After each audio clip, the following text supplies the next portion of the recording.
¿Cómo va la vida, querido Juan? Bueno, hoy estoy en otro lugar, no estoy en mi estudio habitual, estoy en otro lugar que es Verónica, partido de Punta Indio, donde tengo una casa de fin de semana, así que bueno, estoy aquí, pero siempre trabajando, ¿no? Siempre preparado y listo para trabajar con la información. Contarte que, bueno, el viaje por la Ruta 6 que hice el viernes me sirvió para apreciar cómo son los controles. Vos sabés que llamativamente no hay controles. No, El no hay único más. lugar que tiene... No, no hay controles. De ninguna naturaleza, Juan. No hay Es un horror. controles. Totalmente. Aquí en Verónica sí hay un control, tenés que ser propietario no residente, tenés que exhibir documentación que acredite como tal, o la escritura, un recibo de luz, un recibo de un servicio. El auto es fumigado totalmente, vos sos obligado a pasar por una lluvia de desinfectante también, te toman la fiebre, digamos, muy serio el asunto aquí en Verónica. Tuvieron muy pocos casos, prácticamente creo que dos nada más o tres casos, es que es mínimo.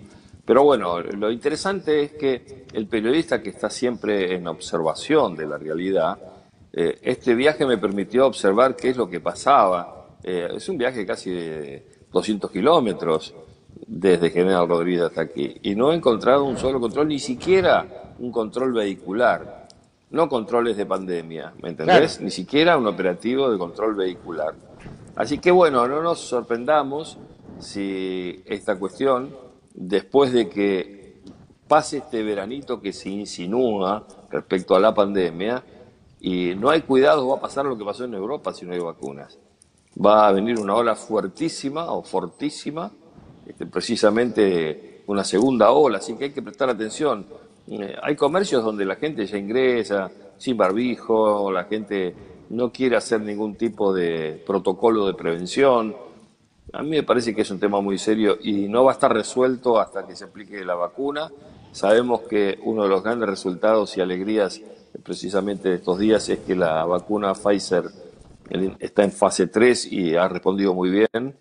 Se dice que si responde en un 60% está bien, esta responde en un 90%, va a estar muy bien, pero es una vacuna inteligente. Vos sabés que esta es una vacuna distinta al resto de las vacunas que se conocen, porque se aplica en el cuerpo del humano y tiene un pequeño, se inyecta un elemento que lo que genera es que la propia célula, digamos, es como que la obliga a la célula que vos tenés en el cuerpo a generar el anticuerpo. Es muy interesante, si te me he estado leyendo esto, es distinta a las demás. Y bueno, está bien, está en prueba la vacuna rusa, hay que esperar un tiempo. Bueno, yo de política internacional hablo poco, pero bueno, me llamó la atención ver lo que fue la elección y lo que es Donald Trump no queriendo reconocer el triunfo de Biden en Estados Unidos. Evidentemente va a terminar la presidencia de la forma en que él la inició, un hombre con mala comunicación, que tal vez no fue tan malo el gobierno para la gente, para Estados Unidos, desde el punto de vista de lo económico. Fíjate que es uno de los pocos presidentes que no inició ninguna guerra. Qué curiosidad, ¿no? Donald Trump, un Claro. tipo belicoso, un tipo, pero bueno, lo cierto es que perdió la elección y le cuesta despedirse de la Casa Blanca. Me imagino que debe ser muy difícil, ¿no? Porque son pocos los presidentes que no fueron reelegidos. Uno de ellos, que todavía está con vida, es Jimmy Carter, que tiene 96 años, no fue reelegido. Otro, Gerald Ford, hay varios presidentes que no fueron reelegidos. Y Donald Trump es el caso. Y lo otro internacional, ayer fue destituido Vizcarra, el presidente de Perú, por no tener capacidad y aptitud moral para ejercer el gobierno, por una causa vinculada a una corrupción de cuando era gobernador de un estado peruano de $683.000. El Congreso, con mayoría de votos, ayer lo destituyó. Fíjate que Perú tiene un Congreso fuerte, ¿eh? No es el primer presidente que destituyen, ¿no? Parece que funciona muy bien el mecanismo allí. Bueno, y ahora entremos de lleno en lo que pasa aquí. Va a haber dos o tres polémicas. Una tiene que ver con la ley que se sancionó respecto a la responsabilidad de los laboratorios que van a aplicar o que van a vender la vacuna en la República Argentina.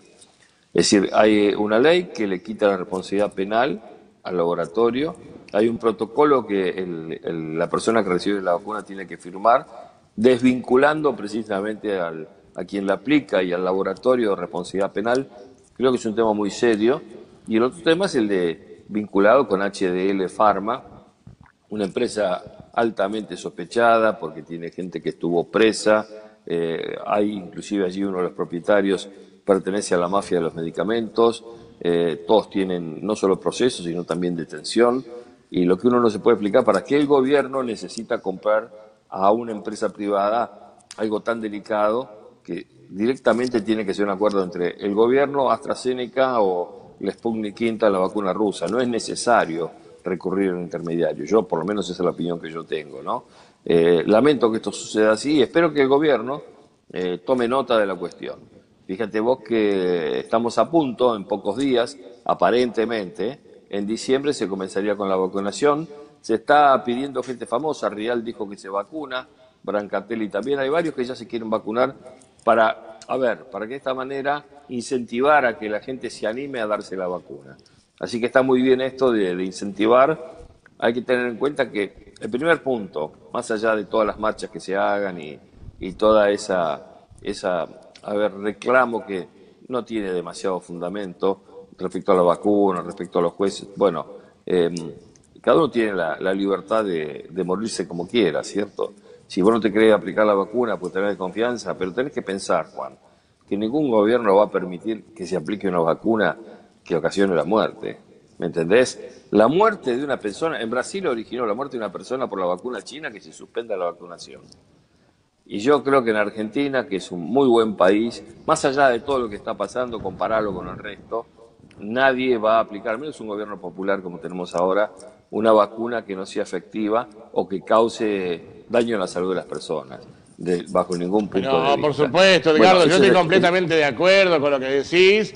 A ver, nadie en sus cabales, en su sano juicio, puede pensar en una cosa semejante, que un gobierno vaya a promover el uso de una vacuna que nos va a matar. Digo, es una locura. Estaba mirando recién en las redes sociales, hay un diputado por la provincia de Salta que está sigue pidiendo que no se avance con la vacuna, pero sí con las pruebas sobre el dióxido de cloro otra vez, por favor. Bueno, es que es una necedad, ¿no? Es una necedad y se ha demostrado que no es efectivo. No se olviden que murió un chico en Neuquén porque le habían dado como un elemento contra el coronavirus el dióxido de cloro, que es nocivo, que es tóxico y que evidentemente no está aprobado ni por el ANMAT ni por la OMS. A ver, hay gente retrógrada. Hay gente que perdió la elección y no se dio cuenta, ¿no? Sí. Ver en las redes sociales, como por ejemplo la ex ministra Bullrich hablándole a 30 personas y haciendo un plano corto le ponían una multitud, 20 personas. ¿Cuánta gente había en la calle? Esa gente que vota, después hagan un porcentaje, es una mínima expresión de lo que significa el voto. No en vano el macrismo perdió la elección, como la perdió Trump, y se terminó. Tienen que esperar. Lo que pasa es que son antidemocráticos. No saben que se cambia solamente con el voto. Y esto no es a favor de Alberto, es a favor de la democracia. No se puede estar reclamando a 10 meses de gobierno, se va a cumplir un año ahora, en medio de una pandemia, hacer marchas, el 8N, y poner que están por la libertad, como si alguien te cercenara la libertad de opinar, la libertad... Sí, bueno, tuvimos cuarentena y en Italia ahora quieren los médicos que se confine todo el mundo, que no salga nadie a la calle, por lo grave que es la situación de Italia, por lo grave se están quedando sin camas de terapia. Vos sabés, Edgardo, que respecto de la marcha del 8N, que nosotros no la mencionamos antes, sí lo mencionamos ahora, leí un artículo muy interesante en el diario Clarín, que no es oficialista ni mucho menos, firmado por el periodista Eduardo Palladini, donde analiza que en la protesta del domingo pasado se reflejó en la presencia de los sectores más radicalizados de la oposición, es decir, ya no toda la oposición en pleno, y hace un análisis, en dos frases te lo cuento. La principal consigna de la convocatoria ya planteaba límites, es decir, el rechazo al fallo de la Corte Suprema sobre el traslado de jueces apuntados por la expresidenta encierra un debate de indudable importancia institucional, pero que podría sonar ajeno a los intereses de la sociedad hoy, que está pasando por otros problemas, ¿no?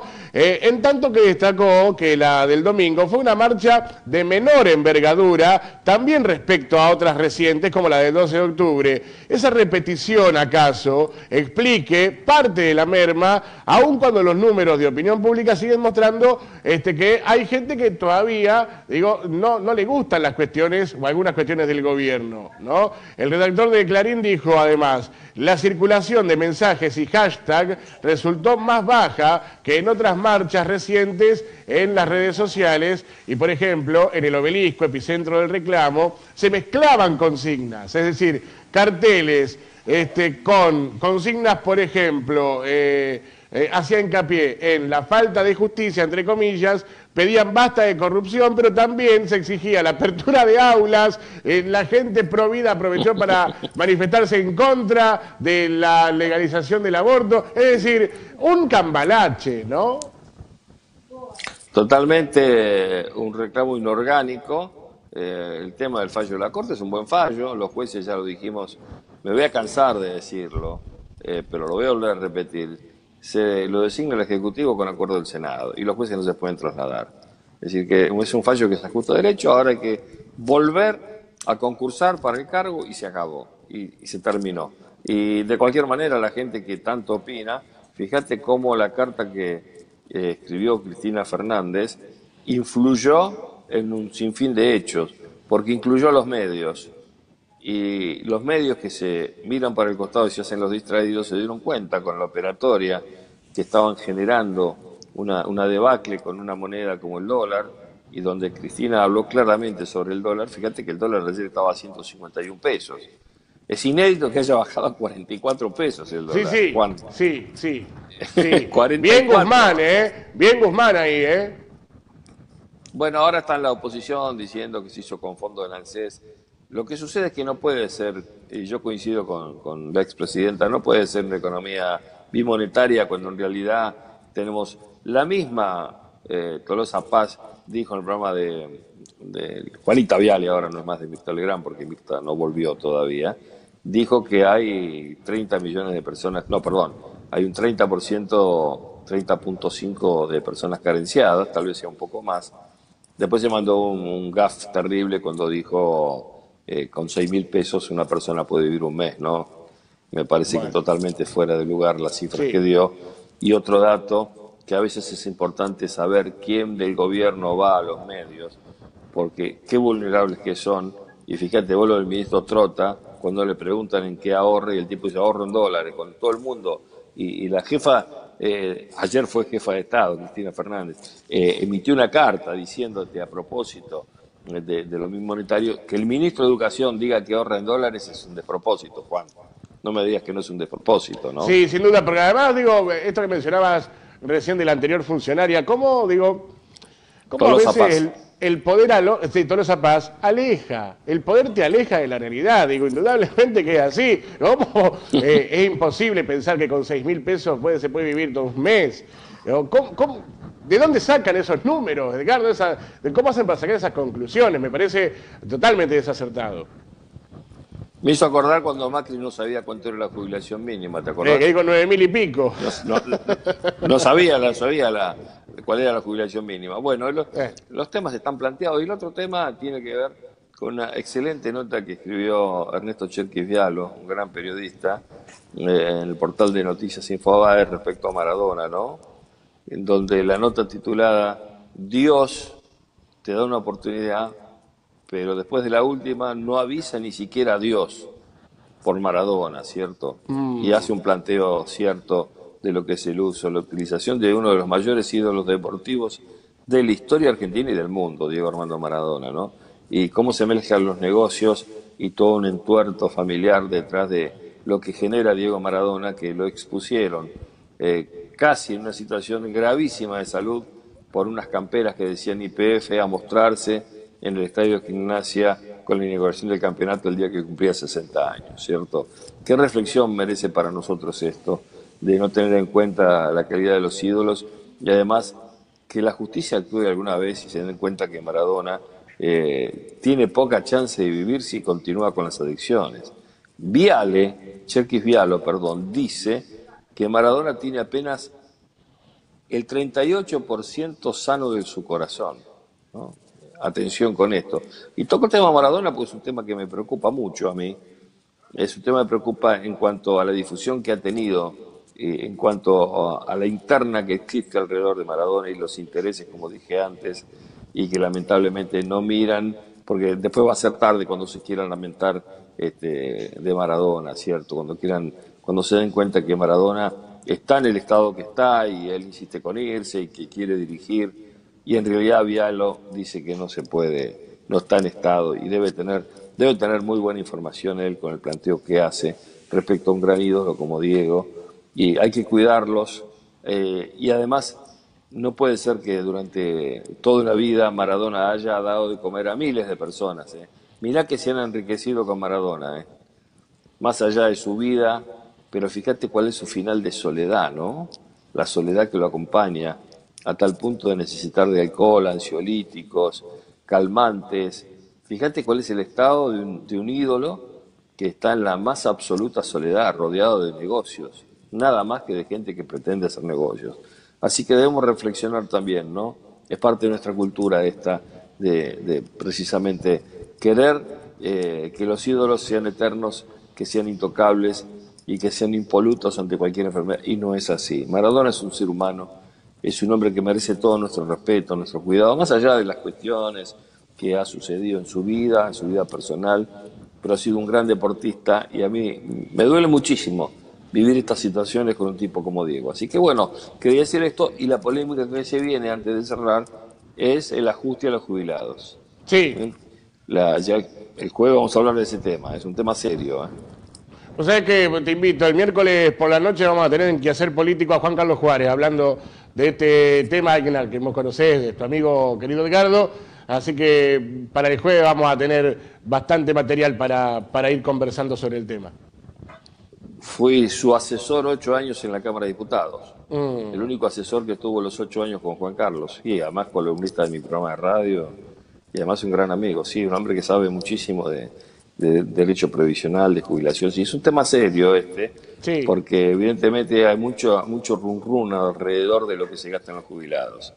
Y las jubilaciones todavía son mínimas. Así que bueno, lo vamos a escuchar entonces a Negro Juárez, que quiero tanto yo. La última, digo, de mi parte, porque tiene que ver con esto que mencionabas al inicio de nuestra charla, querido Edgardo. Digo, además el pase del aislamiento social preventivo obligatorio al distanciamiento social preventivo obligatorio que anuncia el presidente, anunció el viernes pasado. Digo, a ver si coincidís, no viene más que a legitimar todo lo que viene sucediendo en distintos lugares. En Luján, fiestas clandestinas. En San Andrés de Giles, fiestas clandestinas con una gente que vino de Recoleta a un campo que hay 500 personas. Lo que pasó en Mercedes. Digo, ¿cómo hacer, Edgardo, para que la gente se siga cuidando? Digo, porque, como mencionás, la ausencia de controles es lo que favorece esto. Partido de la Costa, General Lavalle, único retén para los propietarios no residentes que quieren ir allí. Tuve gente amiga que ha ido el fin de semana.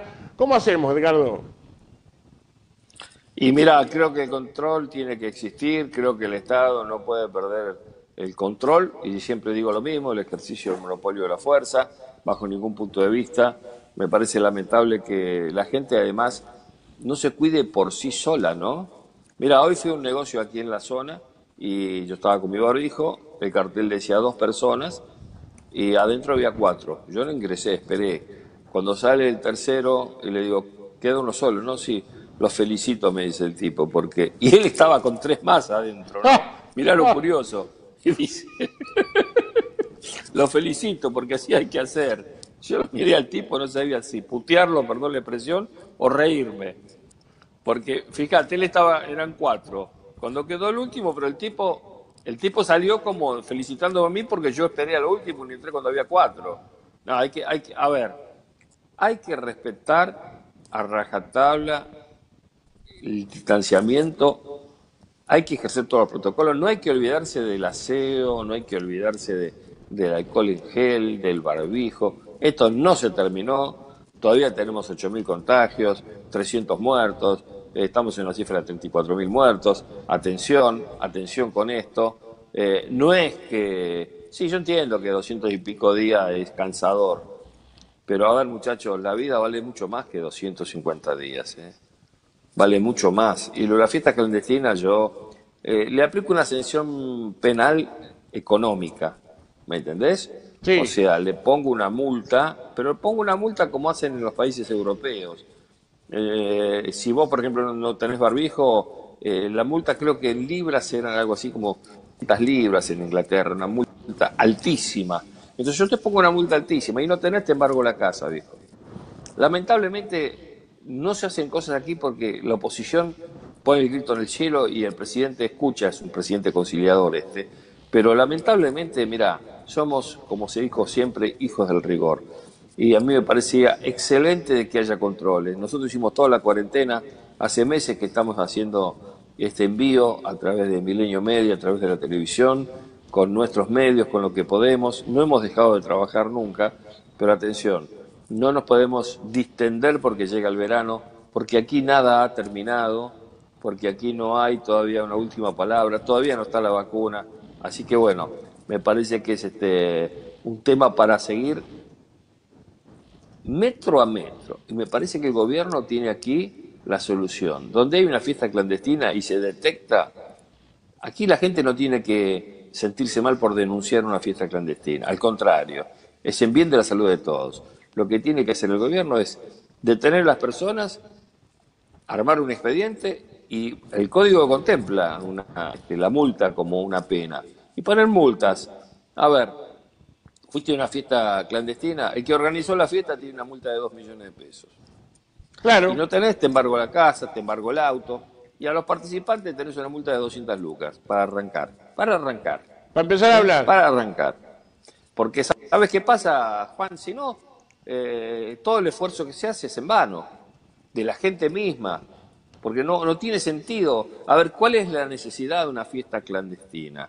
De sentirse vivo, de sentirse más inteligente que los que estamos en la casa de noche viendo televisión. Porque a mí me gustaría ver el partido en la cancha. Hace meses que no puedo ir a una cancha de fútbol, ni voy a ir hasta que esto esté terminado. Porque me parece que es lógico cuidarse. Pero bueno, no todo el mundo piensa lo mismo y después vienen los lamentos, ¿te diste cuenta? Después vienen los lamentos, ¿no? Y entonces Claro. se contagian, muere gente y después es el gobierno el que tiene la culpa. Yo creo que lamentablemente tenemos que tomar conciencia una vez más de que esto no está terminado, que falta, que hay que vacunarse, que hay que ver el efecto, y cuando esto esté controlado, entonces empecemos de a poco, viejo. No es la muerte de nadie no ir a una fiesta, ¿no? ¿No te parece a vos? Más vale, seguro, yo me quedo en casa, como hace mucha gente que nos está mirando y que también coinciden con este mensaje. Querido Edgardo Miller, un enorme placer, como siempre te mandamos un abrazo.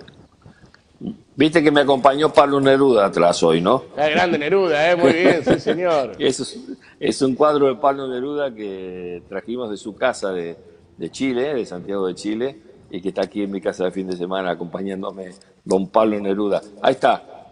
Si quieren leer un buen poeta, lo tienen a Pablo. Juancito, un gran abrazo y el miércoles te vemos con el Negro Juárez.